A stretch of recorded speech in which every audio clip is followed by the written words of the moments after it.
Welcome to Sacred Harmony, where the mind, body, and soul intersect. Today, we are joined by Wendy Byrd, nationally recognized trauma therapist, creator of the Arise method, and a guide who transforms deep pain into empowerment.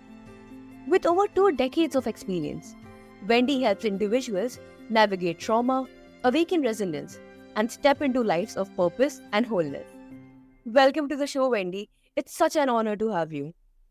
Thank you. Thank you so much for having me. I'm excited to be here. So, Wendy, trauma can leave lasting imprints on the brain. How does understanding the neuroscience behind trauma empower recovery? Well, I think that if people understand just how impactful trauma, and when we talk about trauma, I think people think of certain things. They think of like war trauma or a big accident or some big impactful event. But for those of us in the trauma field, we think about trauma from a different lens. So we think about trauma from the lens of maybe being bullied on the playground or having a real mismatch between your who you are and the way your parents want to raise you, right? A critical parent, for example, can leave a lasting imprint of trauma on the brain. And some interesting facts, I think. Before the age of 7, we're in a really, the brain's in what's almost like a hypnotic state. And so things that happen to us very early in our lives can have a really big impact on how we develop. So if we're, for example, criticized a lot when we're little, or we feel misunderstood, we don't have a safe place to go to, then that just kind of goes into our brain without any filters. So if you're told, oh, you're not good in school, or you're not competing as well as your brother or sister, those kinds of things have really long-lasting impact. They set us up for later in life being more susceptible to challenges. So the way that trauma is stored in the brain, it tends to be very resilient to change. So it doesn't change very easily. Think about it from this perspective. The brain says, you need to get along with these people. You need to have this environment be safe. So remember the bad things that happened to you, and we're not going to change it. So if there's a tiger lurking behind green bushes, you better remember green bushes and you better be afraid of them. So the brain locks that information in and does not allow it to change very much. So it starts to have a real lasting impact later on in life.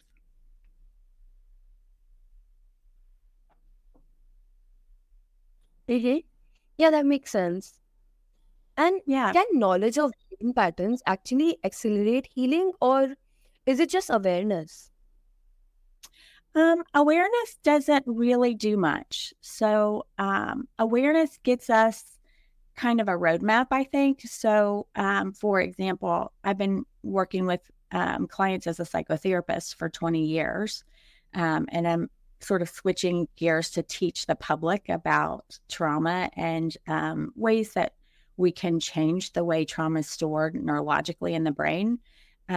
But what we know is that just kind of knowing that this thing had an impact on us, this experience, or this way of growing up, for example, or this big experience that we had, knowing about it doesn't really change it because the brain wants to keep us safe, right? So again, it says, I'm not going to allow those circuits to change because that's how you stayed safe. So it doesn't really want to allow change. But the great news is that we do know that neuroscience has found some formulas to create change.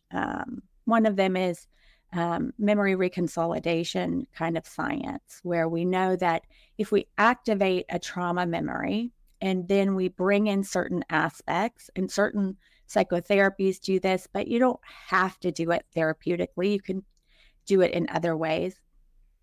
If you bring in something that opposes that learning that you had, then the brain will allow for the information to start changing. Some of that is, kind of what we call bringing in a opposite kind of experience. and then kind of taxing the brain, so taxing what we call working memory, can have some effects on allowing the brain to start changing the way that information is stored. And that has a really profound effect later on how you're going to feel and think and what you're going to do. So, how you show up in life. Mm-hmm. Yeah, that's enlightening. Like, knowing how our brain stores and processes trauma is like holding a map for the journey back to ourselves. That's exactly right. So, so people will start to have this sense of that's just who I am. Like it's their personality. Well, I just cry easily, or I get my feelings hurt easily, or I'm just a really reactive person. But really, what's very likely happening in most of those situations is the trauma from the past is being activated. And I think the hardest thing about the way that the brain stores this information is it's not like we feel like we're remembering the past. So we don't have the experience of going, oh, I'm remembering when my mom yelled at me and how scary it was to disappoint her. It's not like that. We just have this sort of implicit memory that comes up that's informing and running in the background. And we don't really think that the two things are related, but they end up being very related. And what that means is that we have this reaction all the time when something comes in that stimulates that old memory, but we don't know that we're remembering. And so it just feels like it's who we are. It's our part of our personality, part of our makeup. And then we can build a lot of shame around that, right? I don't want to react this way. I don't want to think this way. I don't want to feel this way. Why am I constantly thinking this way? Why can't I change? I've tried all these different things and nothing's allowing me to change. And really, it's because the information is stored in this way where it doesn't change very easy. It gets activated and we don't even know it's activated. And so it kind of feels like this hidden trap, you know, in the brain, but we can change it. That's the really exciting thing, that the body knows how to heal itself if we give it the right ingredients. Mhm. Yeah, absolutely. Yeah. And the, the ARISE method blends memory reconciliation, somatic reprocessing, and even soulful expansion. Yeah. How do these components work together to release deep seated pain? Well, in my experience in working with people, we oftentimes it's the shame and the sense of maybe fear and powerlessness that really hold us back from exploring bigger parts of ourselves. So they take up so much of our mental capacity. For example, it's when we get quiet. We know that when we get quiet and someone has had some harder life experiences, right? If you think about the um, adverse childhood experiences study, we know that a lot of people have had a lot of adverse childhood experiences.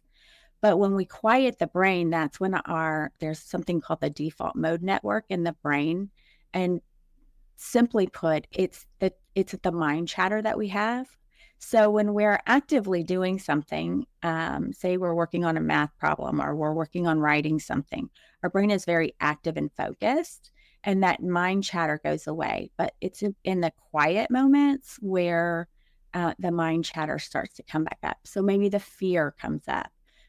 Or maybe the shame starts to come up. You start beating yourself up, or you start worrying a lot. Oh no, am I going to be able to get this project done? Or am I going to, be able to be a good mom? Whatever it is. And we start kind of beating ourselves up.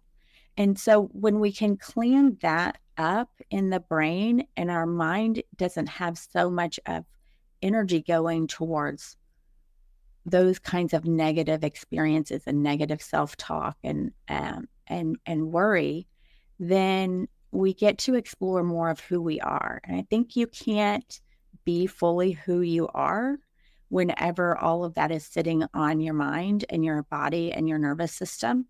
And so it stops us from being able to maybe show up at our best, to compete at a higher level in our favorite sports activity, right? Or to actually raise our hand and speak up in a meeting. So that stops us from reaching our full potential of who we are, how we want to live. And so when I created the Arise method, I wanted to go after the early stuff that happened to us and the impactful stuff that's happened to us, but also with the goal of creating space for allowing people to be their full selves, like to be fully in connection with another person. You have to feel safe and secure and worthy of that connection, right? In order to kind of, I think, explore higher connection to maybe our higher self or to a greater power, we have to feel worthy of that. And so that mind chatter can get in the way. And so that's, for me, I wanted to take it from the very beginning all the way through to asking questions about what our potential is, um, and can we connect to higher parts of ourself, right? And live a more fully embodied and joyous life. Mm-hmm. Yeah, that's amazing. Yeah, yeah. It it's one of my passions as a psychotherapist. We can't always go into the more spiritual questions, right? Where we so with this, I can start to talk about those things and ask those questions. And I've had those experiences myself, and so that's kind of what prompted me to go, okay, I don't want to leave that part out. I want to create a space where I can talk about the soul and the spirit as part of a really important piece of who we are. Mm-hmm. Yeah, definitely. Yeah. So, Yeah. do people often experience breakthroughs faster than the traditional therapy? Yes. So when we use the kinds of techniques, so for years I've been an EMDR therapist, and EMDR definitely grounds a lot of what I do. And so, um, but with the new understanding of memory reconsolidation, meaning with the new understanding that we can change the way this information is stored, and when we change the way it's stored, we can we can really behave and think and feel very differently. Um, that's really exciting. But also the exciting part is it doesn't necessarily have to take years and years and years. For some people, they need that level of care and they need that level of of help from a licensed professional therapist. But I think for a lot of folks, we can kind of identify back there what happened to us and then work through it. And it does allow for that to be much quicker than just talk therapy kinds of things alone. So kind of say knowing why you do something won't change you from doing it. If it did, we would be in a very different world. And talking about it doesn't really change you from feeling it either. But when you combine certain ways of working with the brain, it actually changes pretty quickly. And that can be really, really great for people, especially people who've kind of been on this journey for a long time. And they start to feel like, oh, nothing's going to help me. Nothing's going to change this because I've done a lot of the mindfulness stuff and I love mindfulness. I think it's great. But it's a piece of the puzzle. It's not the full picture. And I know why I do what I do. I've explored all of that ad nauseum sometimes. But it still hasn't changed it. And so this is the way that we can actually create the change that people are looking for. And it's faster. Hmm. Yeah, that's incredible.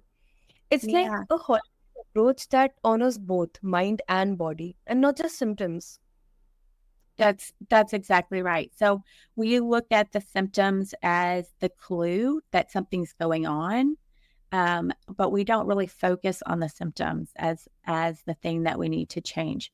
I have the experience of knowing that if I change the way something from the past is stored, then I'm going to change those symptoms. And I don't even really have to think about it. It's kind of like, we use the example, if you have a cut and you don't have to, your body just knows how to heal that cut. The body has wisdom built into it on what to do. It just needs the right ingredients, right? You need to clean the cut and you need to patch it up so that it doesn't get dirt in it.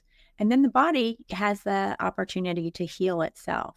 And with this kind of trauma, we know that if we can go back and we can look at it and we can use some of these things like memory reconsolidation, bringing the body in, allowing the body to be present, that the body will help heal itself and can change this information and update it to more adaptive information, right? Because maybe when we're 6, we didn't have a lot of choices. We had to maybe endure whatever was happening to us. But as an adult, we have lots of choices and lots of different ways of handling a similar situation where we feel maybe trapped or we feel like we're shamed. But we can leave the party, for example, if someone says something mean to us. We don't have to stick around, kind of thing. So when we update that information from the past, then we have so much more choice in the present to think and feel differently. Mm-hmm. Yeah, totally. Yeah. And you have experienced personal loss and adversity yourself. How Mhm. has your shaped the way you guide others through trauma? Well, I think my own personal story, my parents were very young when they had me. And so that left them quite immature. um, and they did the best they could. And I was blessed with really wonderful extended family and grandparents that I attribute um, to a lot of the resilience that I have.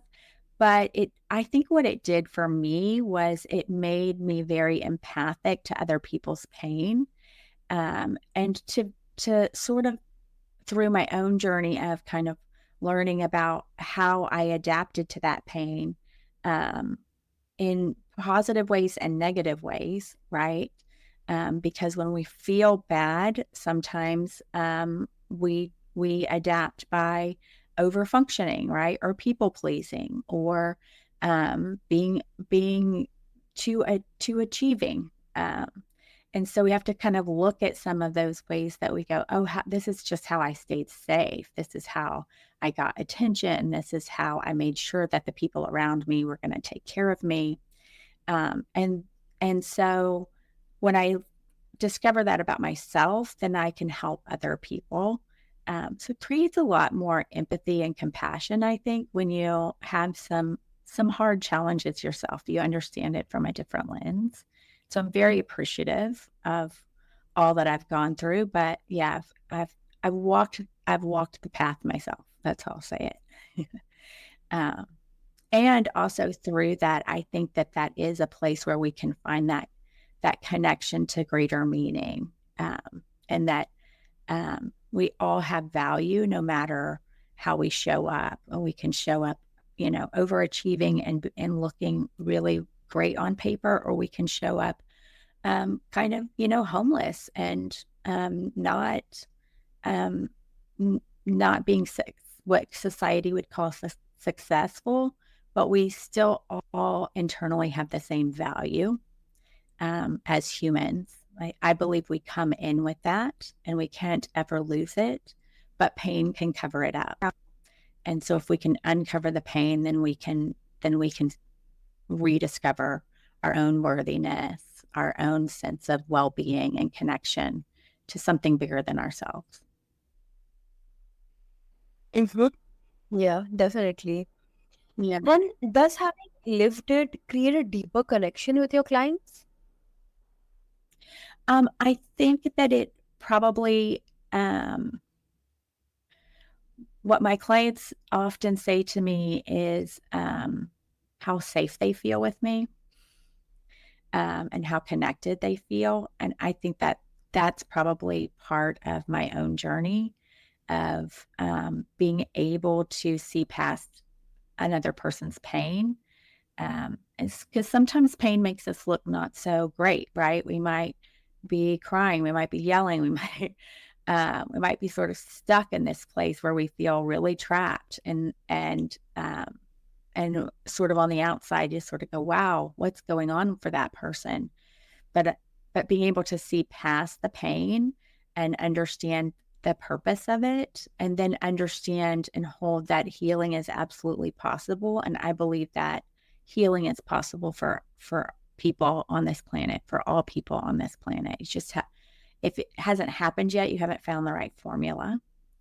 Um, and so I think that that helps me connect with other people in a different kind of way. And I think that probably comes from my own lived experience of going through really hard stuff and coming out on the other side with a lot of compassion and a lot of empathy and understanding.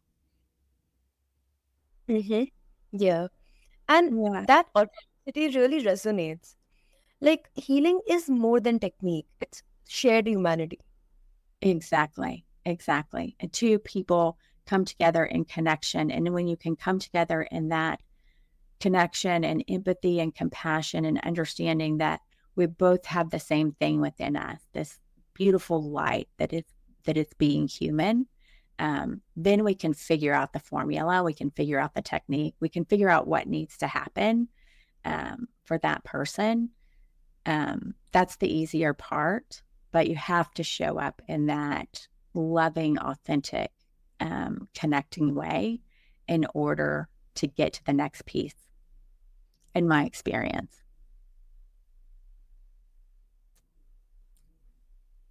Mm-hmm. Yes, absolutely. So, what an Yeah. inspiring conversation with Wendy Byrd. A powerful reminder that trauma does not define us and healing is possible when mind, body, and soul align. If this discussion touched you, take one small step today towards your own awakening. And until next time, rise, heal, and live your empowered life.